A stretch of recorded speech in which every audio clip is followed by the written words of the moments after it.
The House of Representatives has rejected a bill proposing rotation of the presidency among Nigeria's 6 geopolitical zones, sponsored by Deputy Speaker Benjamin Kalu. The bill was voted down during Tuesday's plenary session. Leading the debate, Kalu argued that the bill will foster inclusivity and ensure all regions contribute to the nation's leadership.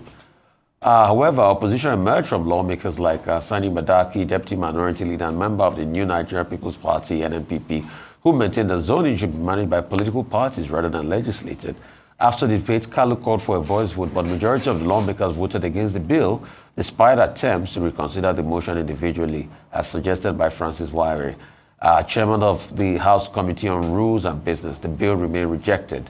The House also voted down other bills including one sponsored by Speaker Tajuddin Abbas to strip the Independent National Electoral Commission, INEC, of its power to register and regulate political parties. So joining us to discuss this idea of a rotational presidency and also registration of new political parties and compelling Nigerians to vote is Olisa Agbakoba, Senior Advocate of Nigeria. I mean, good to see you again, sir.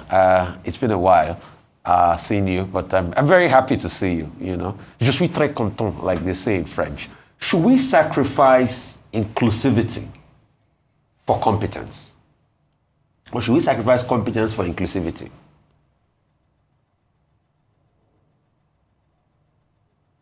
But I think I have a general idea of what you're saying. So permit me to give a small contextual and conceptual background about where we are and the problem. I think that the basic problem is that the Western democratic liberal model has failed Nigeria. As you know, we've worked on a new constitutional process for 25 years, since 2000, and nothing. I think it's time to rethink and reimagine our democratic experience. It's not working. It's not inclusive, it's divisive, it's full of fighting, it's a winner-take-all. People want power, nobody wants to be in the opposition. You see the opposition people all jumping into the APC. The process is not working. So personally, I would advocate something homegrown, autochthonous, what I call consociational democracy, where we build our institutional democracy around our institutions. I am a very strong person for finding a role for traditional rulers. King Charles is the constitutional monarch of the United Kingdom, and he has a role to play. He's going to Canada. He's playing a role in the trade process. He's got a good deal with Trump. So I think our constitutional process should include the traditional rulers. Quite in what way, I'm not sure. We ought to stop this thing about winner take all. That's the problem. I will recommend the Belgian model, where the Walloons and the Flemings are different people, but they've come to an arrangement whereby there's inclusion. So whatever process we want to adopt, the first point would be to discard the Western democratic liberal model. It's not working. The second point I want to make is to also discard the Western liberal economic model. It's something that enables only a few to extract. If return on capital exceeds return on development, why would anybody want to develop Nigeria?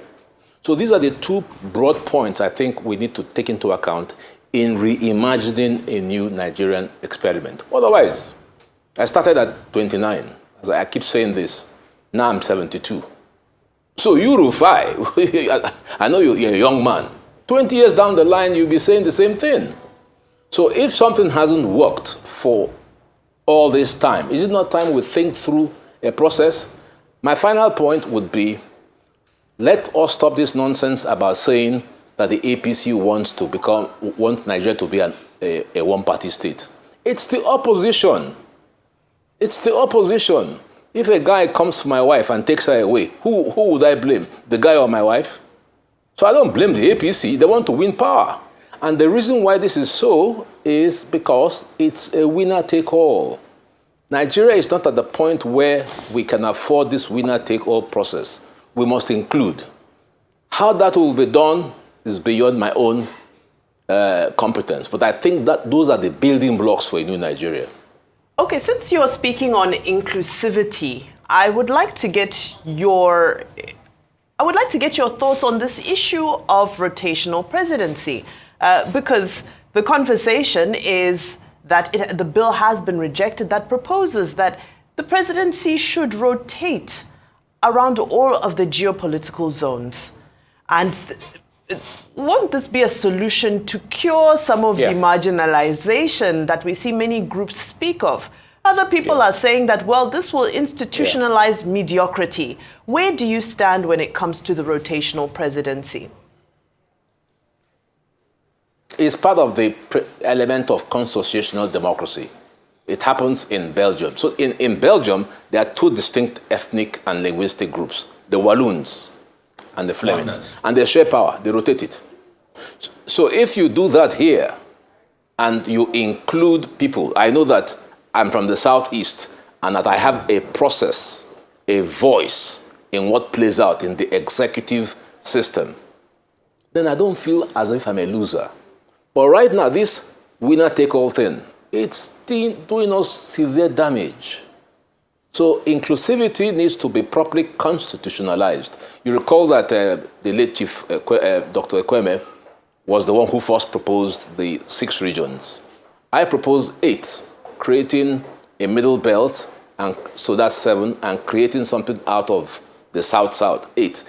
How that will work is not for me to say on this short program, but that's the building block for Nigeria. And the reason is clear, the evidence is clear. Why not moving forward?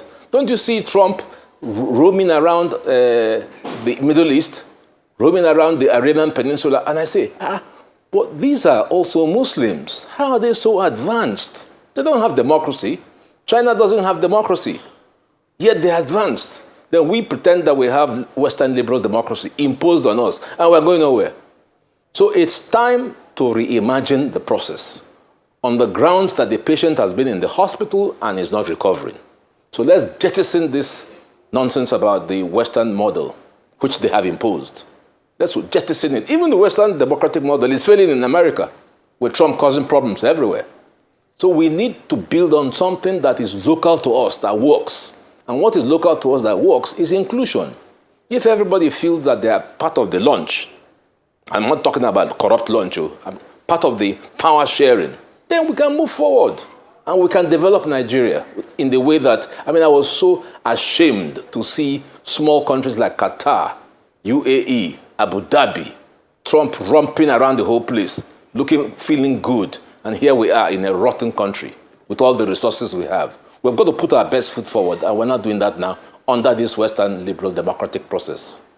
Okay, looking at the state of democracy in Nigeria today, I think one component that we can also talk about is this concept of voting and voter apathy. That's why in the House of Representatives, they're looking at making voting mandatory. What are your thoughts on there? Because I think that if we're looking at the reasons why people may be hesitant to vote, it could speak to your point about inclusivity or the lack thereof, or a democratic system that doesn't actually work. So what are your thoughts on making voting mandatory? Do you think that's something that Nigeria should be focusing on right now? Absolutely not. How can you make voting mandatory? Voting will be a process that will animate Nigerians if they see something, if there's a return. So you got to make it mandatory, pass a law. Nobody's going to come out. You make voting attractive by promising people dividends of democracy. That's what makes people come out. But if it's so apathetic, people have this idea that every 4 years we have formal democracy and people are asked to vote and they don't come out because they don't get anything.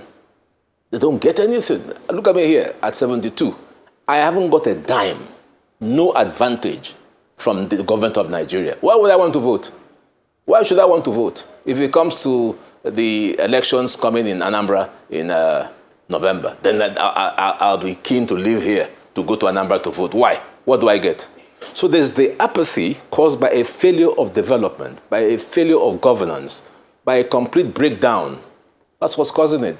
2 questions, sir. Number 1, is it with these morally bankrupt politicians and traditional rulers, you think we can get it right? Politicians that you know will manipulate whatever system of rotation that is there, where elections are challenged in the first place, and afterwards, once the politicians emerge, we will now decide and say it's the will of God and keep deceiving ourselves when we should call a spade a spade. People will steal elections in this country. They'll tell you to tell them it's the will of God. And is it with traditional rulers, with scandals everywhere? I'm not saying they've not been an agent of good in some instances, but we see the scandal and the flamboyance of traditional rulers. Is this the cocktail we want? No, I agree, Rufai. We're in a very bad way at a point of despair. But you see, we've got to do it. We have to do a diagnosis. There's no one right answer. But the diagnosis that I see right now is that Western liberal democracy is failing us. That's the first conceptual issue to put on the table. Can we continue with this winner-take-all, first-past-the-post process? On the evidence, I would say no. Then the question is, if that is agreed, and I think it's agreed, if you ask Nigerians, they would say, well, I'm feeling the effect of democracy. The question would then be, what do? We have to do something. So what I'm proposing is to say this model has failed. Do we have to look into other models? And I've told you that I've looked into the model of cooperative federalism. I've looked at consociational democracy. I've looked at autochthonous democracy. And I don't pretend that all will be well simply by dropping the Western model and adapting this. But the question is, why do we have such levels of corruption? It's because of what we find in the book, Why Nations Fail.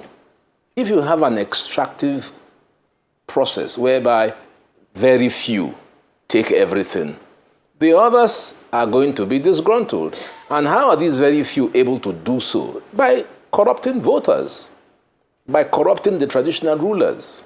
But if we are all in the table, in the game, if we're all holding cards, then it will remove the incentive to be corrupt. That's just a theory I have. But one thing I'm very clear about, the Western liberal model does not work. I mean, not that I'm proposing that Nigeria should cease to be a democratic country. But why is China working? Is it a democracy? Why is it working? Why are people happy with them? In spite of the fact that they also have their problems. Are people happy? Why is the Arabian Peninsula working? Are people happy? Do they have democracy? Are people happy? Who? In China. There. Where? In China? In the Middle East? Are people happy? China? Absolutely. Absolutely. Generally, people are happier in China than Nigeria. Absolutely. Well, sir, I I mean, mean, there are human rights problems in China, obviously. I mean, if we look at the laws in China, they're not allowed to express their displeasure. So So you can't they have say to they're say happy. they're happy. They have to Very say they're quickly, happy. we just have 30 seconds. If I appreciate your commentary and your critique of the Western liberal democracy. My question is, if we are to say, let's look at something that's more traditionally African in nature. Traditional African hierarchy was more about inheritance. It was more about bloodline. There was no real consideration for meritocracy.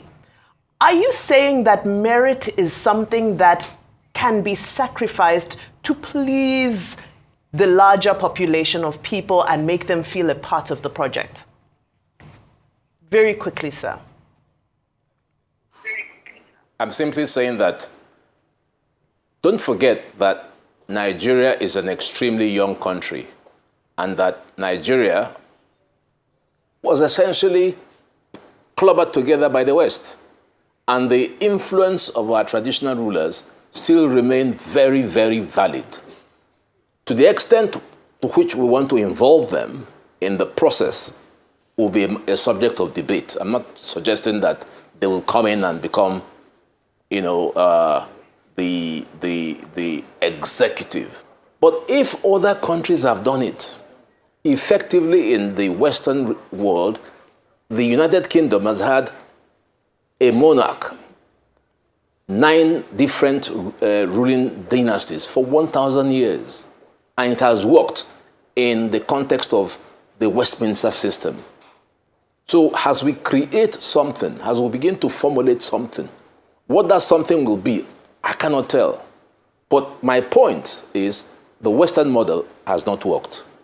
And should we continue with the Western model? I'm sure all of you in the studio will agree that things are not working. So the issue would simply be, do we just simply, every 4 years, we have these elections and we all complain, now APC is being accused, everybody is jumping into APC. What are the causes of these problems? That's the issue that should conceptually challenge us. And I've given one broad answer, which needs to be further interrogated. Thank you so much. And that broad answer is the failure of the Western liberal process. And it is time to reimagine a new process. Olisa Agbakoba is not the only person who will do that. So I'm merely contributing my own thoughts. It will be refined and defined. So your question about the role of traditional rulers may, at the end of the day, not be relevant. Thank you so much. In the life of every nation, the tinkering process will continue.